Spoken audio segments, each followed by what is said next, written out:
অনেক আগের একটা ঘটনা।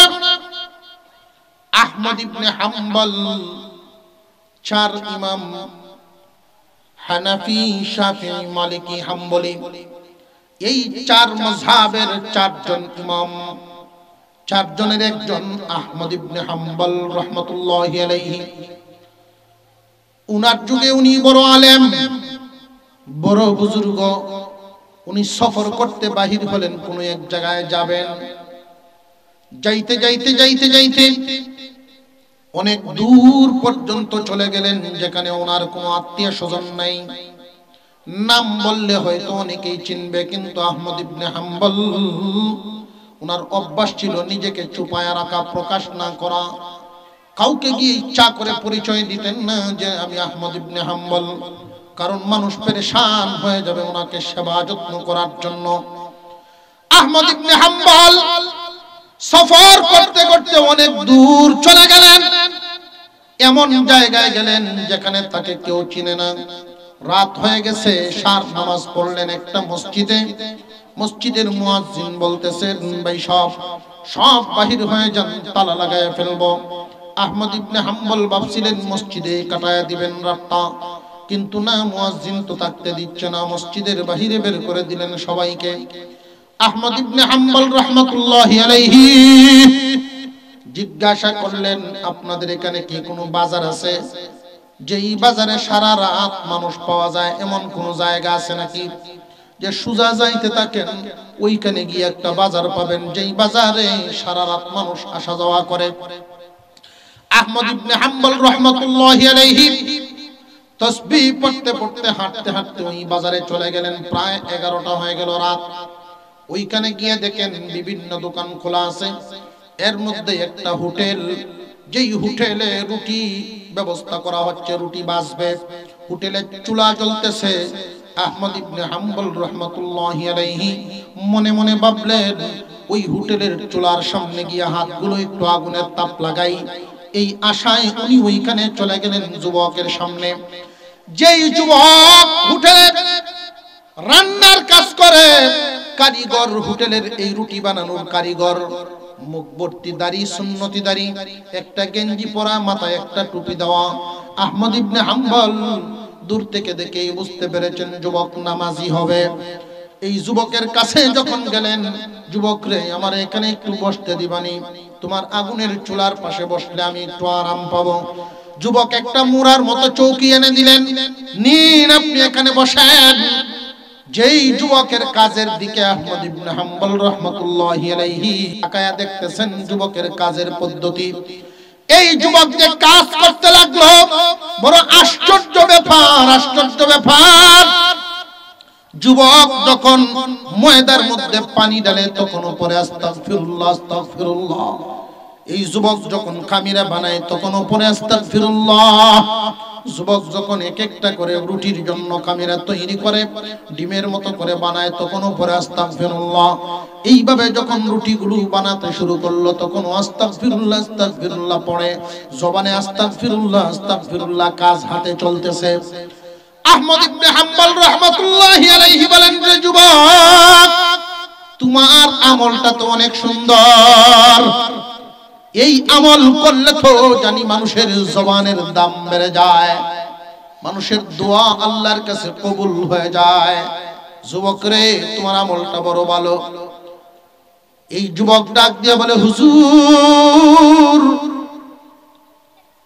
আল্লাহ পাক রব্বুল আলামিন আমার মনের সকল আশাই আল্লাহ পূরণ করেছেন। আমি আমার জীবনে যত দোয়া করেছি, কোন দোয়া মিস হয় নাই, সব দোয়া কবুল হয়েছে। আস্তাগফিরুল্লাহ পড়ার কারণে হাদিসের প্রতি বিশ্বাস, আল্লাহ আমার সব দোয়া কবুল করে নিয়েছেন। তবে একটা আশা আমার বাকি আছে, এই আশাটা এখনো পূরণ হয় নাই, জানি না দোয়াটাকে কবুল হবে কিনা। আহমদ ইবনে হাম্বল বলেন, যুবক রে, এই দোয়াটা কোন দোয়াটা কবুল হয় নাই, আমি তোমার বাবার বয়সী মুরব্বী মানুষ, বলতে পারো তোমার জন্য আমিও দোয়া করব। যুবকের চোখে টলমল করতেছিল তখন পানি। এই যুবক বলতেছিল, হুজুর, আমি আল্লাহর কাছে দোয়া করেছি, আল্লাহ যেন আমার মরণের আগে হলেও যুগ শ্রেষ্ঠ আলেম, যুগ শ্রেষ্ঠ ওলি আহমদ ইবনে হাম্বলের চেহারাটা আমারে দেখায় আনেন। আহমদ ইবনে হাম্বলকে যেন দেখতে পারি, আল্লাহ যেন এই দোয়াটা কবুল করেন, এটা এখনো বাকি আছে। আহমদ ইবনে হাম্বল বসা থেকে দাঁড়ায় গেলেন, দুইটা হাত বাড়ায় দিলে বলে, নারীর যুবক আয় আমার বুকে আয়, আল্লাহ তোর এই দোয়াও কবুল করে ফেলেছেন। ঘুরে ঘুরে আল্লাহ আমাকে এখানে কেন আনলেন বুঝে ফেলেছি, আমি আহমদ ইবনে হাম্বল। كيف تكفرون بالله وكنتم أمواتا فأحياكم ثم يميتكم ثم يحييكم ثم إليه ترجعون। রে দুনিয়ার মানুষ, কেমনে আল্লাহর নাফরমানি করো, আল্লাহর নাফরমানিটা তুমি কেমনে করো? তোমরা সব একদিন মুর্দা ছিল, আমি আল্লাহ তোমাদেরকে জিন্দা বানাইছি। এই পৃথিবীর জমিনে তুমি এখনো আসো নাই, তোমার রিজিক আমি পাঠায় দিলাম। মার গর্ভে তুমি যখন ছিলা, তোমার মার বুকে তোমার খাদ্য আমি জমা রাখলাম। এই পৃথিবীর জমিনে তুমি আসবে, এর আগেই তোমার সব কিছু ব্যবস্থা করে দিয়েছি। এই পৃথিবীতে দুনিয়ার জমিনে অন্যান্য বোতল বা ফিটারের মধ্যে যদি খাবার ভরা হয়, উল্টাইলে ফোঁটা ফোঁটা পড়বে, কিন্তু তোমার মার বুকের মধ্যে তোমার খাদ্যটা যে আমি রিজার্ভ করে রাখলাম, গভীর রজনীতে যদি একটু নাড়াচাড়া দেয়, তোমার মুখে দেওয়ার সাথে সাথে এমনি টান দিলে আমি ছোট ছোট 32টা ছিদ্র দিয়া তোমার মুখে আমি দুধ পৌঁছায়া দিলাম। আমি হলাম আল্লাহ। বান্দা, তোমাকে দুনিয়ার জমিনে বাঁচায় রাখার জন্য কন্টিনিউ 2 জন ফেরেশতা তোমার সাথে ডিউটি করার জন্য দিয়া দেই। ছোট মানুষ পরে গেলে যেন ব্যথা না পায়, ফেরেশতা তুমি তারে দরিয়া ফেলবা। মার সাথে ঘুমায় আছে, মার হাতটা যদি সন্তানের নাক মুখে ঘুমের ঘরে পড়িয়া যায়, শ্বাস বন্ধ হয়ে মারা যাবে। আমার বান্দা যেন শ্বাস ফেলতে পারে, মার হাতটা আস্তে করে সরায়া দিয়া এই সন্তানের শ্বাস ফেলার ব্যবস্থা করিয়া দিও রে ফেরেশতা। আল্লাহ পাক রব্বুল আলামিন কি না দিবেন আমাদের জন্য, কি না দিবেন। বান্দারে, যখন যেখানে বৃষ্টির দরকার, যখন যেখানে সবকিছু আমি আল্লাহ তোমার জন্য হাজির করে দেই। বান্দা, তুমি আস্তে আস্তে যখন বড় হইবা, তোমার ছোট ছোট দাঁত দরকার, তখন এই দাঁতগুলো আমি আল্লাহ তোমার তখনই দেই যখন দরকার, এর আগে দেই না। মার গর্ভ থেকেই যদি দাঁত নিয়ে আসতো, তখন এই দাঁতগুলো দিয়া মার দুধ পান করতে মার জন্য কষ্টের কারণ হইতো। দুধ ছাড়াই আস্তে আস্তে যখন খাদ্যের মধ্যে ধরে, তখন আমি আল্লাহ দাঁত দেই দুনিয়ার খাবার, নরম নরম খাবার খাওয়ার জন্য। এই শিশুর থেকে যখন আস্তে আস্তে বড় হবে, শক্ত খাবার খাবে, তখন এই দাঁত পাল্টায়া ফাউন্ডেশন দিয়ে ভরে দাঁত দেই। সুবহানাল্লাহ কইতেন না? আল্লাহ পাকের কত নিয়ামত। ছোটবেলার দাঁত আর বড় হওয়ার দাঁত কি সমান? বড় হইলে যেই দাঁত উপরে যতটুকু বাসায়, এর চেয়ে নিচে আরো বেশি কুফা, ফাউন্ডেশন দেওয়া, ফাইলিং করা। আল্লাহ পাক রব্বুল আলামিন কত নিয়ামত দান করলেন। বালেগ হওয়ার আগ পর্যন্ত তিনি আমাদের কাছে কিছুই চান নাই। যেই মাত্র বান্দা তুমি বালেগ হয়ে গেলে, আমি আল্লাহর হুকুম তোমার উপরে দিয়া দিলাম, 5 ওয়াক্ত নামাজ পড়বে। 5টা স্তম্ভ, ইসলামের স্তম্ভ খুঁটি হলো 5টা। একজন সাহাবী নবীজির কাছে হাজির হয়ে গেল। আল্লাহ পাক রব্বুল আলামিন কত সহজ করে দিয়েছেন। নবীজির একজন সাহাবী আল্লাহর পয়গম্বরের কাছে হাজির হয়ে বলেন, হুজুর, আমি গরিব মানুষ, ইসলামকে আমার জন্য সহজ করে দেন। আমি গরিব একজন মুসলমান, সহজে কেমনে আল্লাহ পাইতে পারি, জান্নাত পাইতে পারি, আমারে শিখায়া দেন। আল্লাহ পাক রব্বুল আলামিনের পয়গম্বর বলেন, তুমি গরীব? বলে হ। ইসলাম গ্রহণ করেছো? জি হুজুর করেছি, কালিমা পড়েছি আমি। আল্লাহর নবী বলেন, শোনো রে, 5টা কুটির মধ্যে একটার হক আদায় করে ফেলছো, কালিমা পড়ে ফেলছো। তুমি গরীব হওয়ার কারণে হজ এবং যাকাত তো তোমার উপরে মাফ। হজ যাকাত লাগবে না, যাকাত এবং হজ ধনী মানুষের জন্য হয়, তুমি গরিবের জন্য লাগবে না, মাফ। বাকি রইল 2টা। বছরে 1 মাস রোজা রাখতে পারবা না? জি হুজুর পারমু, এটা আমার কষ্টের কোনো কারণ না। আল্লাহর পয়গম্বর বলেন, তাহলে দৈনিক 5 ওয়াক্ত নামাজ আদায় করো। 5 ওয়াক্ত নামাজ যদি দৈনিক আদায় করতে পারো, তাহলে আমি পয়গম্বর তোমার হাত ধরে তোমারে নিয়ে জান্নাতে ঢুকব। আল্লাহ আমাদেরকে কত নিয়ামত দান করেছেন, আল্লাহর দেয়া কত কিছু ভোগ করি আর আল্লাহর নাফরমানি করি। আল্লাহ পাক রব্বুল আলামিন এই দুনিয়ার জমিনে যত মানুষ রাখছেন, সকল মানুষের জন্য আল্লাহর নিয়ামত আছে না নাই? বরং কাফের কুফফারদেরকে আমরা চাইতে আরো বেশি দিচ্ছেন। তারারে বেশি দেওয়ার কিছু কারণ আছে, আমরা পেট পুরে লাভ নাই যে তারারে বেশি দিল আর হতি হুত আর আমরা আপন হুত। আমরারে বেশি না, তারারে বেশি খেল লাগে। তারারে বেশি দেওয়ার কারণ আছে, তারা কাফের কুফফার। এর পরেও দুনিয়াতে চলতে ফিরতে এদের ভালো কিছু আমল আছে না নাই? ভালো কাম আছে। এই ভালো কাজগুলোর বদলা আল্লাহ দুনিয়াতেই এদেরকে দিয়ে দেন, আখিরাতে কোনো বদলা এদের জন্য নাই। দুনিয়ার জমিনে মুমিন বান্দা চলতে ফিরতে যখন কোনো গুনাহ করে, এই গুনাহগুলো আল্লাহ পাক মাফ করাইবার জন্য মাঝে মাঝে বলা মুসিবত আফত বিপদ দেন। আমরা এখানে যারা আছি প্রত্যেকের তাকদীর লেখা আছে, মর্যাদা লেখা আছে। যদি বান্দার আমলের কারণে ওই মর্যাদায় পৌঁছতে পারবে না, তখন আল্লাহ তাকে কিছু বলা মুসিবত দিয়া দেন ওই মর্যাদায় পৌঁছানোর জন্য। আল্লাহ পাক রব্বুল আলামিন গুনাহগারদের অনেক গুনাহ মাফ করানোর জন্য বলা মুসিবতে ফেলান, আবার নেককারকে তার মর্যাদা বাড়াইবার জন্য মুসিবতে ফেলান। সর্ব হালতে আমাদের উচিত আল্লাহর শুকরিয়া আদায় করা।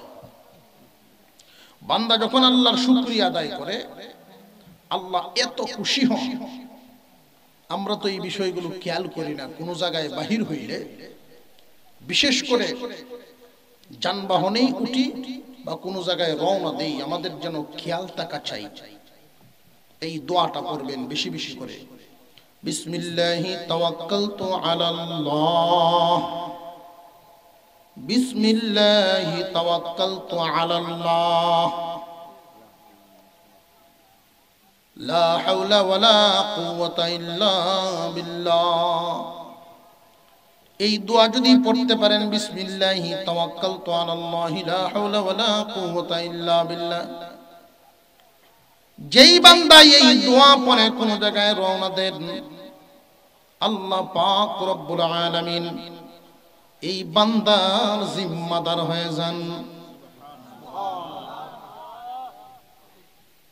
পেরেশান থাকবে না, মনে কোনো চিন্তার কারণ নাই, বান্দার জিম্মাদার হয়ে যান কে? একখান হাদিস আপনাদের সামনে তিলাওয়াত করেছি। নবীজি বলেন, তোমার চলন যেমন হবে তোমার মরণও এমন হবে।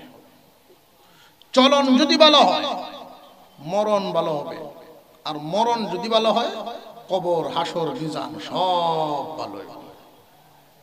ওয়াজ নসিহত কিন্তু কম হইতেছে না, বহুত হইতেছে। আমি প্রায় সময় বলে থাকি, সোজা হয়ে যান, দুনিয়ার জমিন থেকে সোজা হইয়া তারপরে মরেন। মরিয়া সোজা হইয়া লাভ নাই। সোজা কিন্তু একদিন হওয়া লাগবে, হয়তো মরিয়া সোজা হইবেন না হয় সোজা হইয়া মরবেন, দুইটার তো একটা। যারা সোজা হইয়া মরতে পারেন তারা কপালওয়ালা, আর মরিয়া যদি সোজা হন, মরিয়া তো ওগুলো সোজা হয়, ব্যাঙ্গ তো মরলে সোজা হয়, মরলে সব সোজা। গুরুস্থান কাফনের কাপড় এমন একটা প্যাকেট, সোজা ছাড়া পরবে না।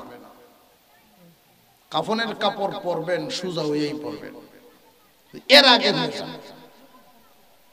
সাফে আর ব্যাঙ্গে দুষ পাচ্ছে, দুষ পাইতিয়া এখন মিল একজন আর একজনের দৌড়ায় না। হঠাৎ ব্যাঙ্গে একদিন হয়, দোস্ত আপনার সব বালা, একটা জিনিস বালা না, আপনার ফোনা ধরেন খুব সুন্দর, আপনার বডিটা কত সুন্দর ফোটা উঠছে, কিন্তু আপনি যে আটে বেঁকে বেঁকে তেরা তেরা হয়ে যাবেন, সোজা হয়ে আর তেরেন না, আপনি সোজা হন। তিনটে আর ব্যাংক তুই আমার ভুল ধরস, ফুত করে উঠছে, তো সাপের ফুত ব্যাংক থাকবো না, লাভ দিয়ে পড়ছে এক ছোট গর্তা, আর সাপের এই ফুত ফোতানি শুনিয়া পাশে ছিল রাখাল ছেলেরা গরু রাখে, প্রত্যেকের রাতে তো হেদায়েতুল্লাহ আয়া এমন ভিডা নিয়ে দিছে একবারে সোজা। দেখবেন সাপ বাইরে পরে লেজ ঢাকালি একটু একটু লড়ে, সাপের দম মুখ চ্যাপটা আছে, এরপরে লেজ লড়ে। তা আমরা ছোটবেলা একটা কবিতা কইতাম, সাপ মারিয়া, সাপ মরা লেঙ্গুরো বিষ আমারে ভাইলে সাইডে দিস। এরপরে যার সাথে মিল নাই হ্যার নামটা লইয়া কইতাম, হ্যাঁ রে ভাইলে কেমন দিস। আমরা এটা বুঝতাম ছোটবেলায়, সাপ কোনো মারলে মাটি দিল উঠায় রে বন্ধরে, ছোটবেলায় এটা মনে করতাম আর কি। এই জন্য এই কবিতা পড়িয়ে দোয়া পড়িয়া, এটা দোয়া। সাপ মরার পরে রাস্তা শোয়ানি গাড়ি যাইব, এটার উপরে দেয়া করেনি না, করে না ছোট বাচ্চারা, ছোট ভোলা রাস্তা নিয়ে শোয়াইছে, এই ব্যাং উঠতে আইসে গাদা, দোস্ত হাওয়ারি, আমি যে ওয়াজ করছিলাম সোজা অনেক, আমারে তুমি ফুট করে উঠছিল, এখন তো সোজা হইছ, তবে আমার ওয়াজে হইলা না, হেদায়েতুল্লাহর ভিডা খাইয়া হইছে। মানুষ সোজা হবে একদিন, সোজা একদিন হবে।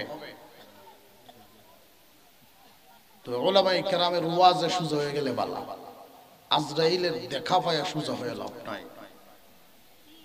ওই সময় যদি বলেন আমি একটু তওবা করতাম, সুযোগ দেও না, বিপদ সামনে হাজির, ওই সময় তওবা কবুল হয় না। এর আগেই তুমি তওবা করো। আল্লাহ চান বান্দা যেন গুনাহ মুক্ত হইয়া কবরে যায়। আমার আল্লাহ চান না কোন ঈমানদার গুনাহ নিয়ে জাহান্নাম, গুনাহ নিয়ে দুনিয়া ছাড়ো, এটা চান না। এই দুনিয়ার জমিনে একজন মানুষ যত দাম দিয়েই কাপড় পরে ব্যবহার করলে ময়লা হবে, হইতো না, হইতো না, যত দাম দিয়েই কাপড় পরেন ময়লা হবে। বুদ্ধিমানের কাজ হলো ময়লা কাপড় সাফ করে ফেলা, পরিষ্কার করে ফেলা। একজন মানুষ দুনিয়াতে চলতে ফিরতে তার শয়তানের দুকাই হোক, নফসের দুকায়, যে কোনো ভাবে দুনিয়ার আবহাওয়ার সাথে মিশ্রিত গুনাহ তার গায়ে লাগেই। বুদ্ধিমানের কাজ গুনাহ নামক ময়লা সাফ করিয়া ফেলা। আল্লাহ পাক আমাদের জন্য শেষ ঠিকানা রাখছেন দুইটা, একটার নাম জান্নাত আর একটার নাম জাহান্নাম। জান্নাত নামক ঠিকানা হলো ঈমানদার মুমিনদের, আর জাহান্নাম নামক ঠিকানা হলো কাফের মুশরিক বেঈমানদের। আল্লাহ পাক রব্বুল আলামিন জান্নাত বানাইছেন ঈমানদারদের জন্য, জাহান্নাম বানাইছেন কাফেরদের জন্য। চিরকাল থাকবে উভয় দল, কোনদিন শেষ হবে না, শেষ হবে না। কিন্তু অনেক ঈমানদারকে আল্লাহ জাহান্নামে জ্বালাইবেন। কুরআন এবং হাদিসে বর্ণিত আছে অনেক ঈমানদার জাহান্নামে জ্বলবে। আল্লাহ পাক তো জাহান্নামটা ঈমানদারের জন্য বানান নাই, তবে ঈমানদার জাহান্নামে যাবে কারণ কি? কারণ হলো জান্নাত হলো পবিত্র একটা জায়গা। জান্নাত হলো পবিত্র একটা জায়গা। গুনাহ নামক ময়লা নিয়ে জান্নাতে কেউ ঢুকতে পারবে না। যে সমস্ত মানুষেরা এই দুনিয়ার জমিন থেকে গুনাহ নামক ময়লা নিয়ে কাফনের কাপড় গায়ে পড়ছে, এই দুনিয়ার জমিন থেকে একজন মানুষ বিদায় হয়ে গেলে প্রতিদিন মাইকে আলান আছে না নাই? আমরা এখানে যারা আছি জানা নাই কার এলান কোন দিন হয়ে যায়। আমারও ভয় হয় কোন দিন জানি গো এই নামটা মাইকে উঠা যায়, বড় ভয় লাগে। চিন্তা করবেন যখন আপনি মারা যান, দমটা যখন বাহির হয়, এর আগের ওয়াক্তের নামাজটা কি পড়া আছে কিনা হিসাব রাখবেন। যখন আপনি মারা গেলেন, এর আগের ওয়াক্ত নামাজটা কি পড়া আছে নাকি পড়ার বাকি, এটা হিসাবের ব্যাপার। যদি নামাজি হইয়া মারা যান তাহলে ডান কাতারে চলবেন, যদি নামাজি না হইয়া মারা যান বাম কাতারে যাবেন। এই জন্য যুবক, ইচ্ছা করলেই তুমি এখন পারো যেটা একজন বুড়া মানুষে পারবে না। যুবক রে, অভ্যাস করার সময় তোমার এখন। এই জন্যই তো নবীজি বলছেন, পাঁচটা জিনিসকে গনিমত মনে করো। পাঁচটা জিনিস আসার আগে ইগতানিম খামসান ক্বাবলা খামসিন শাবাবাকা ক্বাবলা হারামিক। যৌবনকালকে গনিমত মনে করবা, বার্ধক্য তোমার সামনে আসার আগে। যৌবনকালটারে গনিমত মনে করো বার্ধক্য আসার আগে। যুবক, তুমি খুব হিসাব মিলাইবা। ফেসবুক, ইন্টারনেট, বিভিন্ন খবরের কাগজে দেখা যায় তোমার আমার মতো যুবক অনেক দুনিয়া থেকে বিদায় হয়ে যাচ্ছে। তুমি রে যুবক, যদি আজকে বিদায় হও, দেখার ব্যাপার তুমি কি শেষ আমলটা গুনাহ করে মরছো নাকি নেকি করে মরছো। যদি দেখা যায় তোমার জিন্দেগীর শেষ আমলটা আগের ওয়াক্ত নামাজ বাকি, গুনাহগার হয়ে আল্লাহর হুকুম অমান্যকারী হয়ে দুনিয়া ছাড়ছো রে বান্দা। খুব হিসাব মিলাইবা। আত্মীয় স্বজন সব তোমার বাড়িতে ভিড় করবে আইসা তোমার বিদায় দেওয়ার জন্য। এইখানে আমরা যারা আছি, এই বয়সের মানুষ দুনিয়া থেকে বিদায় হয়নি না হয় না? আরো জোরে কোন। মানুষ চতুর্দিক থেকে আত্মীয় স্বজন আসতে থাকবে, বলবে কালকে না দেখলাম কত সুস্থ মানুষ, আজকে কেমনে বিদায় হয়ে গেল। কত মানুষ কতভাবে দুনিয়া থেকে বিদায় হয়ে যাচ্ছে। আত্মীয় স্বজন, বন্ধু বান্ধব তোমার লাশটারে বিদায় দেওয়ার জন্য তোমার বাড়িতে পাগল পারা হয়ে ছুটে আসবে। তোমার লাশ বালিশ ছাড়া খাটের উপরে শুয়ে থাকবে রে বান্দা। পুরাতন একটা চাদর দিয়া বডিটারে ডাইকা রাখবে। বিছানার কোনো নতুন চাদর, আলমারির থেকে কোনো কাপড় নামাবে না। একদল মানুষ পানি গরম করবে, আর একদল মানুষ বাঁশ কাঠ কাটতে থাকবে, আর একদলে তোমার ঘর কবরটা বানাইতে থাকবে। এই দুনিয়ার জমিন থেকে বিদায় হওয়াই লাগবে। আত্মীয় স্বজন তোমারে গোসল দিয়া, কাফনের কাপড় পরাইয়া, জানাজার নামাজ দিয়া, এই যে মসজিদের পালকিতে উঠাইয়া চিরবিদায় কবরের মধ্যে যে তোমারে শোয়া দিবে। এই দুনিয়ার জমিনে সবকিছু জায়গায় পড়ে থাকবে, তুমি না তাকাতে কোনো কিছুই থামবে না, কোনো কিছুই আটকিবে না। সব যার যার গতি মতোই চলতে থাকবে রে বান্দা। শুধু তুমি নাই, তুমি যে নাই, কি নিয়ে গেলা এটাই হলো হিসাব। তুমি সাথে কি নিয়ে গেলা এটাই হলো দেখার ব্যাপার। যদি তোমার জীবনের শেষ আমলটা ভালো করিয়া যাও, যদি তোমার শেষ জীবনের কথাটা ভালো কথাটা বলিয়া যাও, জীবনের শেষ কথাটা কি বলিয়া দুনিয়ার থেকে বিদায় হইছো দেখার ব্যাপার।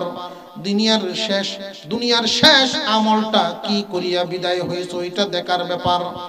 বান্দা, এই জন্য মৃত্যুকে সব সময় কাছে রাখবা। যে মরণ যে কোনো সময় হতে পারে, মৃত্যুর জন্য প্রস্তুত থাকো, ভালো কাজ করিয়া রাখো। নামাজ ওয়াক্ত হয়ে গেছে আদায় করে ফেলো, ওয়াক্ত হয়ে গেছে আদায় করে ফেলো, বাকি রেখো না, কারণ কখন আজরাইল আসে তুমি জানো না। দুনিয়ার জমিন থেকে তুমি নামাজি হয়ে যখন বিদায় হইবা, আল্লাহ পাক রব্বুল আলামিন বান্দার গুনাহ নিয়ে দুনিয়া থেকে বিদায় হোক আল্লাহ এটা চায় না। আল্লাহ পাক আমাদেরকে দয়া করে ইমানদার মুমিনের ঘরে জন্ম দিয়েছেন। এই মুমিন বান্দা তার ঠিকানা হবে জান্নাত, কাফেরদের ঠিকানা হবে জাহান্নাম, শেষ ঠিকানা। কিন্তু এর আগে মুমিন এই দুনিয়াতে গুনাহ নামক ময়লা যদি থাইকা থাকে, প্রতি ওয়াক্তে নামাজ পড়িয়া পড়িয়া তওবা করবা, প্রতি ওয়াক্তে নামাজ পড়িয়া পড়িয়া তওবা করবা।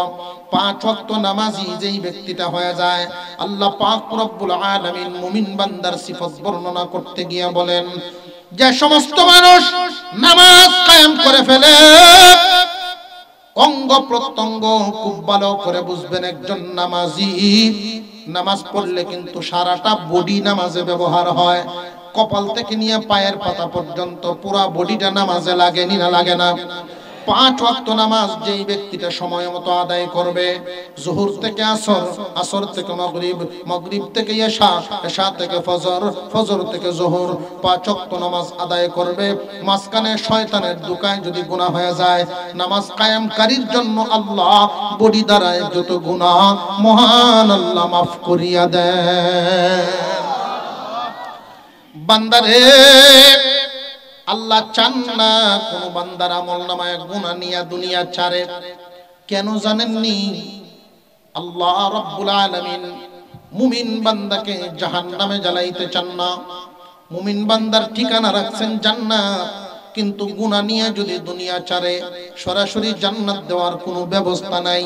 কারণ জান্নাত পবিত্র জায়গা, ওই পবিত্র জায়গায় তো তোমার অপবিত্র গুনাহ নামক নাফাক দিয়ে দিবেন না। এই মুমিন বান্দা যদিও তুমি জান্নাতি, সাথে গুনাহ নামক ময়লা থাকার কারণে এই মুহূর্তে জান্নাত পাবে না, তোমাকে জাহান্নামে নেওয়া হবে জ্বালাইবার জন্য। জাহান্নামের আগুনে জ্বালাইয়া তোমারে পবিত্র করা হবে। এই দুনিয়ার জমিনে লক্ষ্য করে দেখবেন, লাকড়ি পুরাইলে কয়লা হয়, স্বর্ণ পুরাইলে কাটি হয়, ঠিক না বেটি? লাকড়ি পুরাইলে কয়লা হয় আর স্বর্ণ পুরাইলে কাটি হয়, কাঠ বাহির হয়ে যায়। এই জন্য ইমানদার গুনার কারণে, গুনাহ নামক ময়লা লইয়া দুনিয়া ছাড়ার কারণে তোমাকে খাঁটি করার জন্য, গুনাহ নামক ময়লা দূর করার জন্য জাহান্নামে জ্বালানো হবে। জাহান্নামে জ্বালাইয়া তোমাকে পবিত্র করা হবে। জ্বালাইবেন কি পরিমাণ, যার অপরাধ যেই পরিমাণ, জাহান্নামে জ্বলবা কি পরিমাণ, যার অপরাধ যেই পরিমাণ। এই জন্য আল্লাহ পাক দুনিয়ার জমিনে বান্দার গুনাহ মাফ করার জন্য অনেক রাস্তা রাখছেন। قال النبي صلى الله عليه وسلم, কোন মানুষ যদি, আল্লাহর নবী বলেন, মান হাজ্জা লিল্লাহ লাম ইয়ারফাত ওয়া লাম ইয়াফসুক রাজা'a কায়াউমিন ওয়ালাদাতহু উম্মুহু।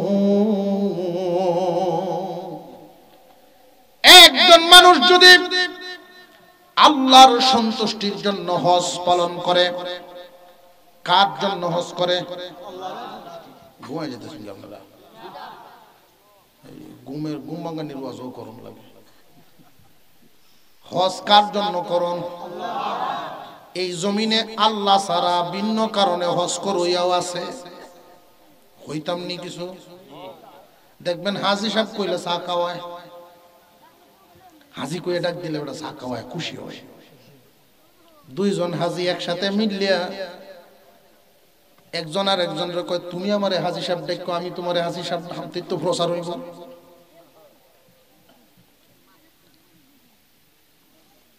হাজি সাহেব যদি কেউ রে না ডাকে, তাহলে বেটা জিগা, কেউ তুমি কি জানো না আমি যে গতবার হজ করছি? অর্থাৎ হাজি সাহেব হওয়ার বড় শখ, হাজি সাহেব ডাকটা শুনতো। তাহলে হজটা শুধু আল্লাহর জন্য করে নাই, ভিতরে গন্ডগোল আছে। আর একটু জোরে কর।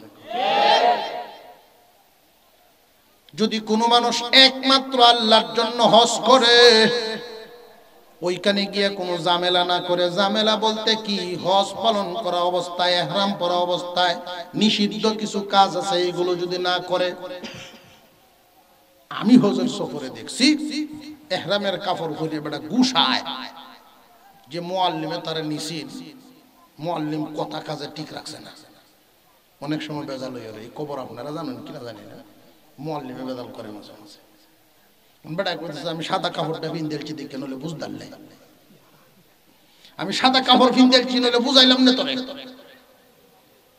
আর যা তুই দেশো পরে বুঝবে, টেকাই না তুই গেল। ইহরামের কদর রইল না গেল? আল্লাহ আকবার। আল্লাহর জন্য হজ করবে, ওইখানে গিয়ে নিষিদ্ধ কোনো কাজ কাম করবে না, ওই লোকটা নবজাতক শিশুর মতো নিষ্পাপ হইয়া যা। কে বলছেন এই কথা? নবীজি। আপনারা প্রশ্ন করতে পারেন, হুজুর গুনাহ মাফের রাস্তা তো তাহলে ধনীদের জন্য খোলা, যারা ধনী মানুষ ওরা হজ করিয়া গুনাহ মাফ করাইয়া লাইব। না, আল্লাহ যদি না চান যে কেউ হজ করতে পারে না, কত ধনী হজে যাইতে পারে না, তাও আছে না নাই? আল্লাহ যদি চান ধনীর আগে গরিবরে হজ করান। আমরা সাথে ছিলেন একজন মানুষ, রিকশাওয়ালা হাজি, রিকশা চালায় বেটা হজে গেছে, মিনায় তার সাথে দেখা, বেটা আমার তো ভাই সব সিরা খাইবাইন, যেই কুছে সিরা খাইবাইন বুঝলে যে ময়ূরসিংহের লোক।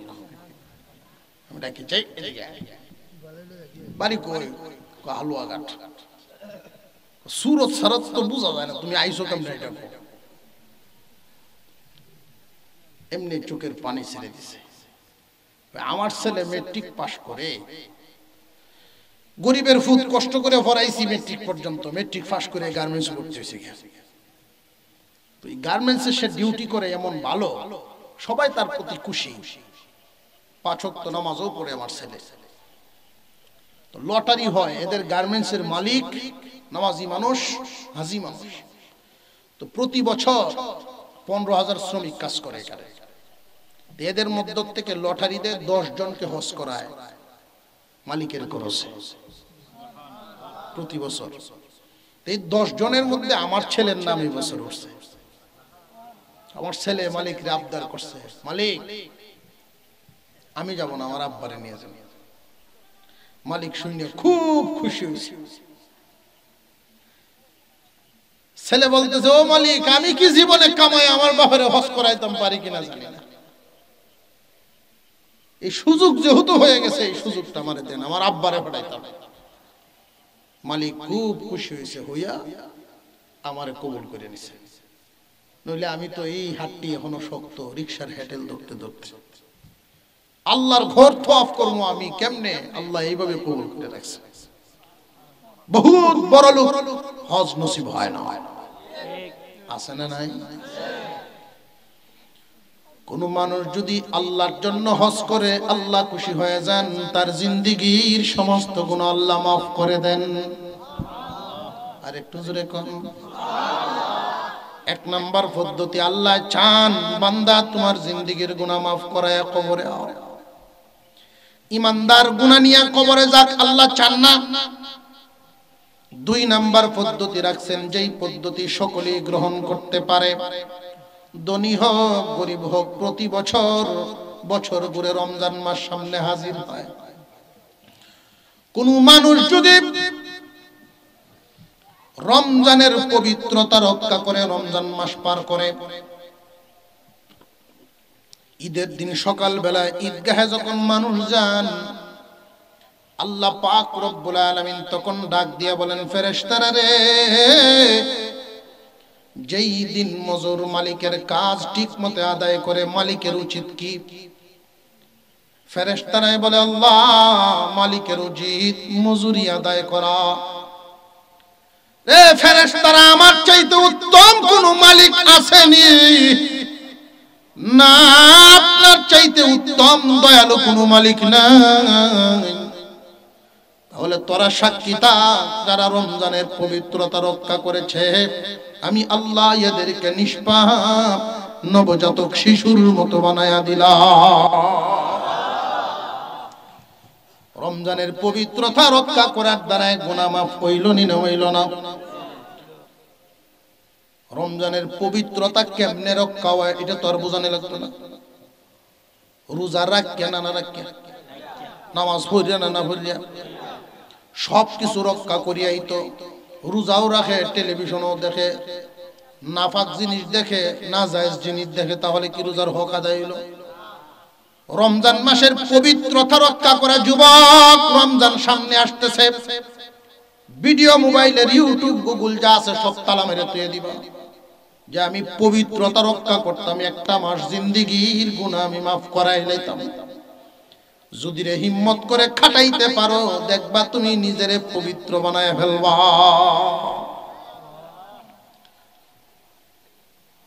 রমজান মাস জিন্দেগীর গুনাহ মাফ।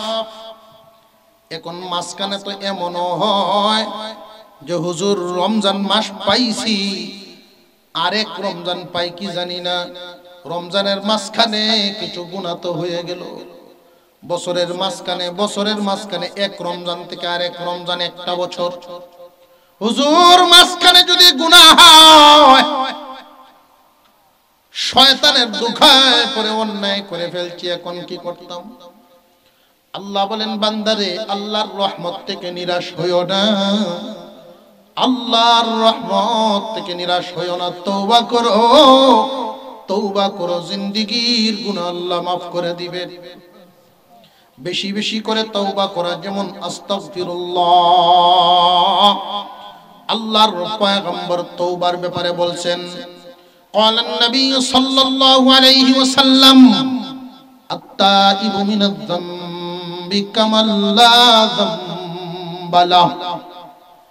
কোন বান্দা যদি তওবা করে, আল্লাহর বান্দা যদি তওবা করে, আল্লাহ এতটা খুশি হন রে মানুষ, যেন তার জিন্দেগিতে কোনো গুনাহই নাই।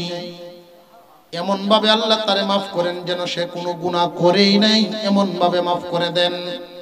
আপনাদের এই এলাকার কোন একজন মানুষ যদি এমন থাকেন যিনি বিয়েই করেছেন বয়স্ক হইয়া, আজকাল তো 20 বছরের সময় ছেলেরা বিয়ে করে, আবার 30ও তো আছে, এমন হয়নি না, হয় না? 30 বছর বয়সের সময় একজন মানুষ বিয়ে শাদী করলো, সন্তানাদি হয় না, 10 বছর চলে গেছে, হয় না। এই মানুষটা মসজিদে গিয়া কান্দে, মাদ্রাসার মাহফিলে গিয়া কান্দে, তাফসীরে গিয়া কান্দে, আলেম ওলামাদের কাছে দোয়া চায়, হুজুর দোয়া করেন, বিঠায় বাতি জ্বালানোর কোনো মানুষ নেই। প্রায় 15 বছর পরে আল্লাহ পাক তাকে একটা ছেলে সন্তান দিল। এই ছেলে সন্তানটা কি বাবার কম আদরের না বেশি আদরের? কত আদরের সন্তান!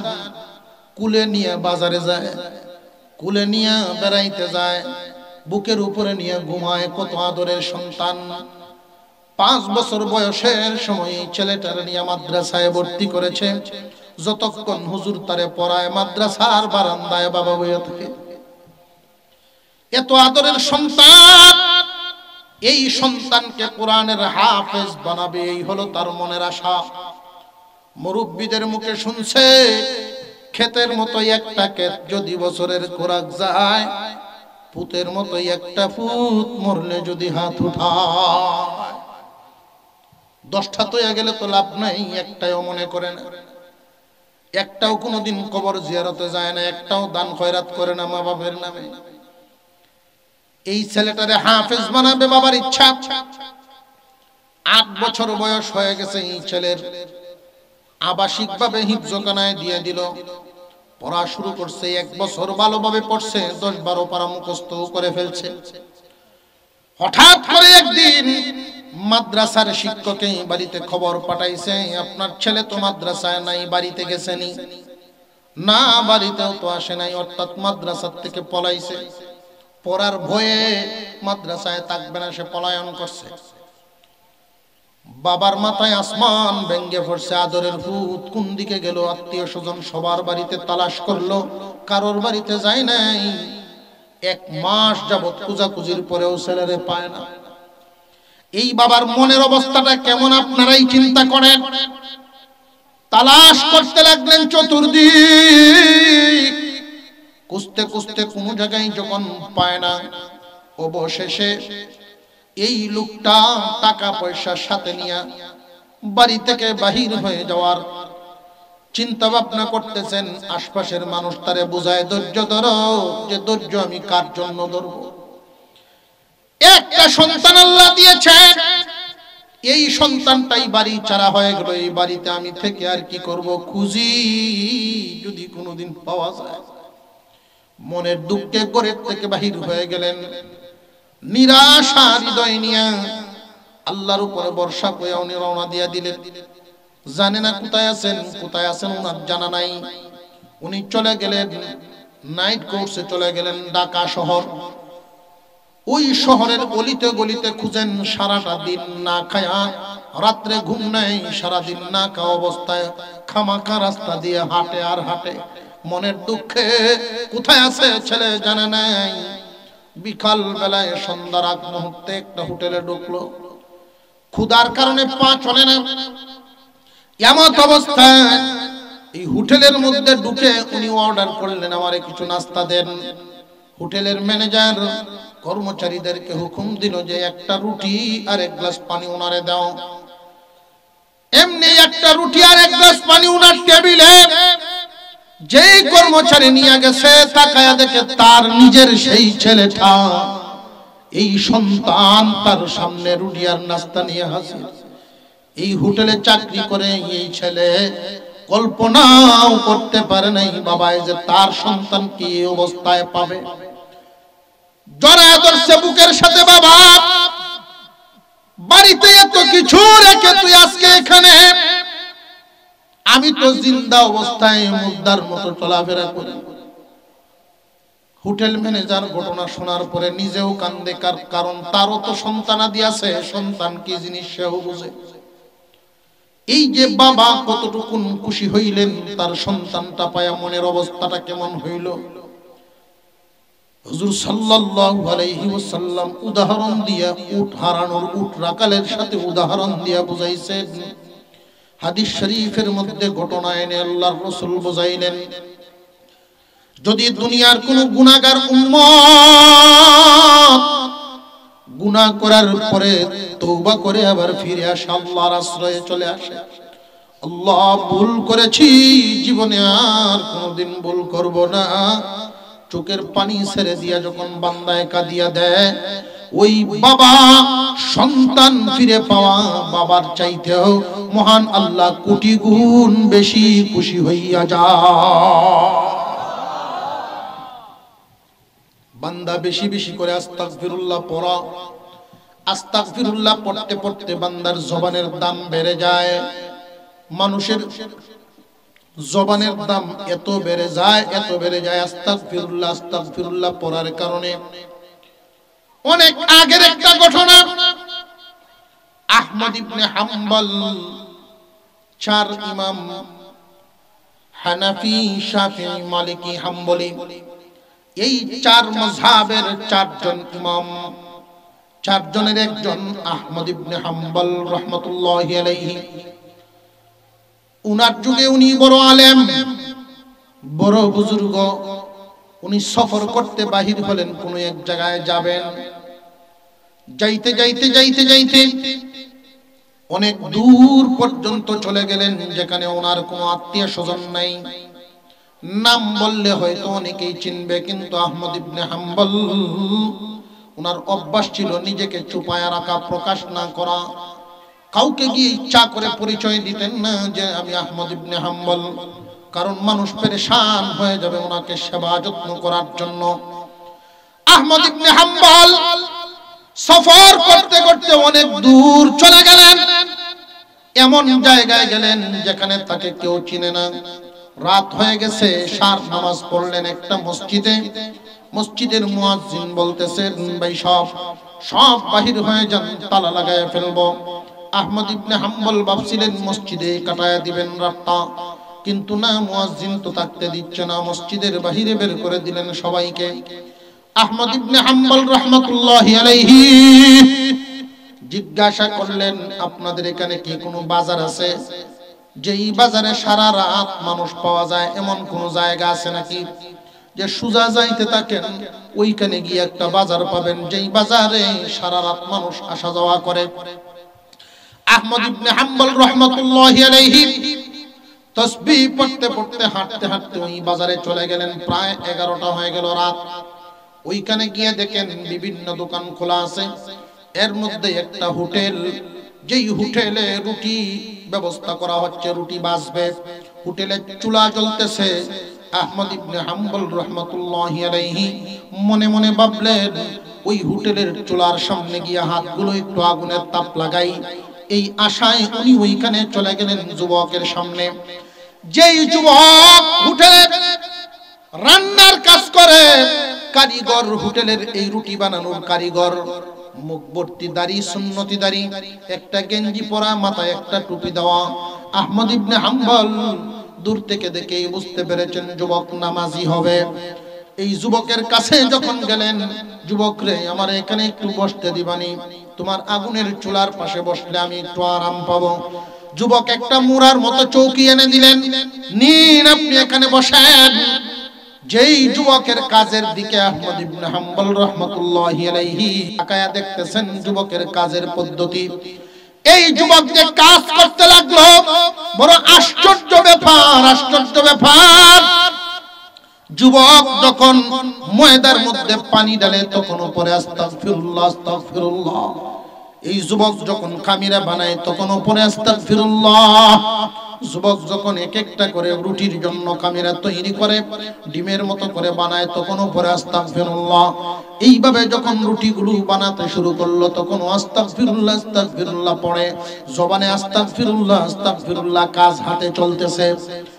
আহমদ ইবনে হাম্বল রাহমাতুল্লাহি আলাইহি বলেন, যে যুবক, তোমার আমলটা তো অনেক সুন্দর, এই আমল করলে তো জানি মানুষের জবানের দাম বেড়ে যায়, মানুষের দোয়া আল্লাহর কাছে কবুল হয়ে যায়।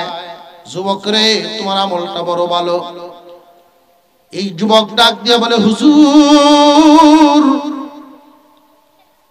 আল্লাহ পাক রব্বুল আলামিন আমার মনের সকল আশাই আল্লাহ পূরণ করেছেন। আমি আমার জীবনে যত দোয়া করেছি কোনো দোয়া মিস হয় নাই, সব দোয়া কবুল হয়ে যায়।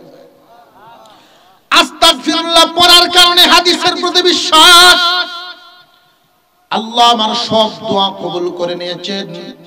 তবে একটা আশা আমার বাকি আছে, এই আশাটা এখনো পূরণ হয় নাই, জানি না দোয়াটাকে কবুল হবে কিনা। আহমদ ইবনে হাম্বল বলেন, যুবক রে, এই দোয়াটা কোন দোয়াটা কবুল হয় নাই? আমি তোমার বাবার বয়সী মুরব্বী মানুষ, বলতে পারো তোমার জন্য আমিও দোয়া করব। যুবকের চোখের টলমল করতেছিল তখন পানি।